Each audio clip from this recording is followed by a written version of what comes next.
பார்த்தீங்கன்னா என்ன பார்க்க போகிறோம் பார்த்தீங்கன்னா அன்புமணியை பற்றி பார்க்க போகிறோம்.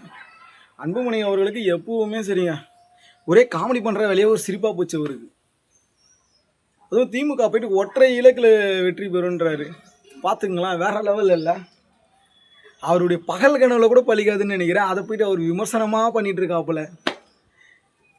மக்கள் எதிர்பார்க்கின்ற ஒரு வெற்றி திராவிட முன்னேற்ற கழகத்துடைய வெற்றி தான். அவருக்கு கொடுக்குற 23 சீட்டில் குறைஞ்சது அவரால் 2 சீட்டுக்கு மேலே வெற்றி பெறவே முடியாது. அதுவும் அவரெல்லாம் வெற்றி அவர் நிற்கிற இடத்துல தோல்வி மட்டுமே சந்திக்க முடியும். ஏன்னா தன்னுடைய தந்தை கூடவே கிட்டத்தட்ட 54 வருடம் அவர் கூடயே பயணித்த ஒரு நபரை துரோகின்னு சொல்லிட்டு திமுகவுடைய கைக்கூலின்னு சொன்ன வரைக்குமே அவருடைய வாக்கு சதவீதம் ஃபுல்லாமே கம்மியாக போச்சு. நீங்கள் எங்கே ஒன்றா நீங்கள் எழுதி கூட வச்சுங்க, 2026 சட்டமன்ற தேர்தலுக்கு அப்புறம் திராவிட முன்னேற்ற கழகத்துடைய வெற்றி அடைஞ்சதுக்கப்புறம் நீங்கள் இதை யோசிச்சு பாருங்கள். அன்புமணியுடைய வாக்கு சதவீதம் 1% கீழே இருக்கும். ஏன்னு பார்த்தீங்கன்னா அருள் பார்த்தீங்கன்னா கிட்டத்தட்ட ஒரு 42 ஆண்டு காலமாக ராமதாஸ் அவர்களுடைய பயணிச்சிருக்காப்புல.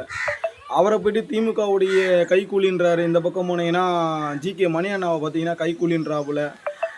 தன்னுடைய தந்தை கூடவே பயணிக்கிறவங்கள எல்லாரையுமே அவர் திமுக கைக்கூலியும், தன்னுடைய தந்தைக்கும் அவருக்கும் உள்ள சண்டையே திராவிட முன்னேற்ற கழகம் தான் ஸ்டார்ட் பண்ணி விட்டாங்கன்ட்டு சொல்கிறாப்புல. திராவிட முன்னேற்ற கழகம் அவங்க சண்டை போடுறதுன்னா அவங்கன்னா விரும்பவா போகிறாங்க. நீங்கள் உங்கள் கட்சி நீங்கள் பார்த்துக்குங்க, அவ்வளோதான். இதை போயிட்டு அவர் திராவிட முன்னேற்ற கழகத்துக்கு இதுக்கு சம்மந்தமே கிடையாது. இதை போயிட்டு அவர் இதில் போயிட்டு விமர்சனம் பண்ணிட்டு இருக்காப்புல. அதெல்லாம் சாத்தியப்படியே கிடையாது. பாமக கட்சி 2026 சட்டமன்ற தேர்தலுக்கு அப்புறம் இருக்குமான்றதே டவுட்டு தாங்கண்ணா. ராஜ்யசபா சீட்டு எப்படியோ ஐயா எடப்பாடி அவர்கள்கிட்ட கெஞ்சி கூத்தாடி வாங்கிட்டாப்புல. எப்படியும் 2 சீட் இருக்குது. அந்த 2 சீட்டில் ஒரு சீட்டு அவங்களுக்கு, ஒரு சீட்டு ஏடிஎம்கேக்கு. அதில் மாற்றலாம் கிடையாது. ஆனால் 2026 அப்புறம் அவ்வளோதான், ஃபினிஷ் பாமக.